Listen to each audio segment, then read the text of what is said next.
The mall was quieter than I expected for a Friday night, though it hardly bothered me when I arrived earlier. What did bother me, however, was having to park far away in a poorly lit corner of the lot. Now, as I pushed the shopping cart to my car with a bag of groceries, the silence felt unnerving. The weak hum of distant neon lights didn't do much to comfort me. It only made the shadows seem longer and more alive. The parking lot was vast, with only a scattering of cars in sight. My steps slowed when I saw someone standing next to my car. He appeared to be staring at it, or perhaps just lingering aimlessly, but my instincts whispered otherwise.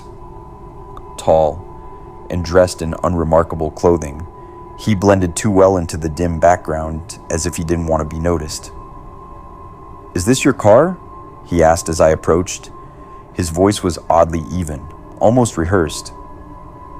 "I almost opened it by mistake. It looks a lot like mine." I nodded cautiously, managing a tight smile, but avoiding direct eye contact. My heart thudded louder as I moved to unlock the door. The man didn't leave. He remained rooted there, his hands in his jacket pockets as though he was waiting for something. Sliding into the driver's seat, I locked the doors immediately, my pulse racing. He stood there still, only stepping back when I started the engine. Through the rearview mirror, I saw him walking leisurely to another car a few spaces away. With relief flooding over me, I pulled out of the lot.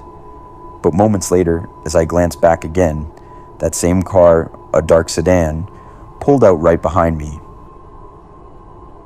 The rhythmic beat of the windshield wipers was oddly soothing, though my heart refused to settle. I didn't think much of the car following me at first. After all, the mall wasn't far from the main road. But as I made a series of turns, each one intentionally abrupt, it became increasingly clear that the car was shadowing my every move. I took a deep breath, gripping the steering wheel tighter. The stretch of road ahead was empty, illuminated only by the occasional street lamp. I adjusted the rearview mirror, catching the glint of headlights trailing just far enough to avoid suspicion, except I was fully aware. Was it paranoia, or was this man playing some kind of twisted game? I decided to test him. At the next intersection, I took a sharp right turn onto a quiet residential street. The sedan followed without hesitation. My stomach churned with a mixture of fear and anger, the dual realization that I was being watched and pursued, settling over me. I pressed down on the accelerator, speeding past rows of darkened houses. The sedan matched my speed effortlessly, its headlights steady like a predator's eyes locked on prey.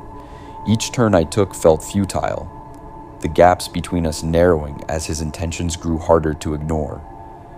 Panic clawed its way into my chest, yet I couldn't afford to stop. My only focus was finding somewhere safe, somewhere with witnesses. Spotting a small gas station up ahead, my mind raced. It was lit and surrounded by parked vehicles, a lifeline amidst the isolation. I made the decision on impulse, turning into the lot so sharply that my tires screeched against the asphalt. The gas station wasn't busy, but it was crowded enough to feel like a sanctuary. I parked under one of the brighter lights, stepping out quickly. My legs felt like they would give out beneath me as I scanned the area for anyone who could help. The dark sedan pulled in moments later, coming to a halt just at the edge of the lot. My breath caught in my throat. Was he waiting for me to make a move? Or simply building the tension on purpose? For a long, excruciating moment, the car sat there, its engine idling softly. Summoning courage, I approached the glass doors of the convenience store, hoping to draw attention. As I reached for the handle, I glanced back. The sedan was gone. No screeching tires, no dramatic getaway, just an empty space where his car had been. I stumbled into the store, explaining the situation in rushed, fragmented sentences to a clerk who nodded sympathetically. But there were no answers, only questions that would haunt me long after that night. What were his intentions?